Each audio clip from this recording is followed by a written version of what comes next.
Hello డింకడా అండి మాట్లాడేది? అవునండి, ఎవరండి మీరు? దినేషు.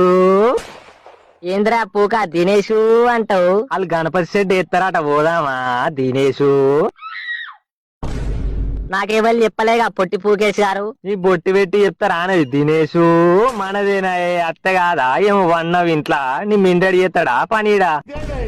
మంచిగా పాన సుఖానికి వచ్చిందిరా నీకు. నేను పత్తికి మందు కొట్ట పోతున్నారా? నైట్ కలుద్దాం, నైట్ ఏమైనా ఉంటే దంతి. అరే షెడ్ వేసినాక మనిషికో బీరు తాగుతారట సంఘం పైసల మీద.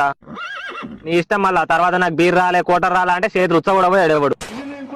పానాడు పోదాం పత్తికి, రేపు ఇట్లా కొట్టాల్సి మందు. పత్తి ఖరాబ్ అవుతుంది అరేమన్నా. గణపతి షెడ్ దింపాదేంట్రా మనకు? నువ్వు మనిషి. ఇగో మా గణపతి కాడ షెడ్ స్టాప్ ఎట్లుంటది అంటే, ఆడున్నాడు చూడు రఘువరన్ బీటెక్ లెక్క ఫీల్ అవుతాడు. కాళ్ళు కూడా చక్కగా కట్టరాదు.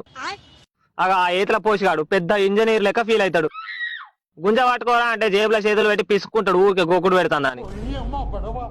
ఏంద్రా చూస్తాను దెంగుతా బొంగు పట్టి. ఇక మా అన్న అయితే మేస్త్రీలు ఎక్కడే మేర మీద దిగుతాడు, 2 ఇంచులు కిందికి 2 ఇంచులు మీదికి అని లెవెల్ పై పెట్టి లాస్ట్ కి జానడు అటు జానడు ఇటు కిందికి దెంగ పెడతాడు. ఇక ఆడు సామాన్ దేరా అంటే గుడ్లు గుంజుతానే అంటాడు. ఏం చేసినా కుక్కిడి పాన్ చేసినట్టే.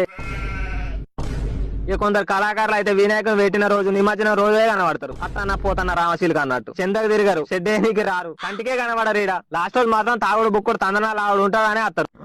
ఇక నేనైతే ఏతులు దెంగుడే ఉంటది, పని చేసేది లేదు ఏం లేదు. నన్నాడు కానీ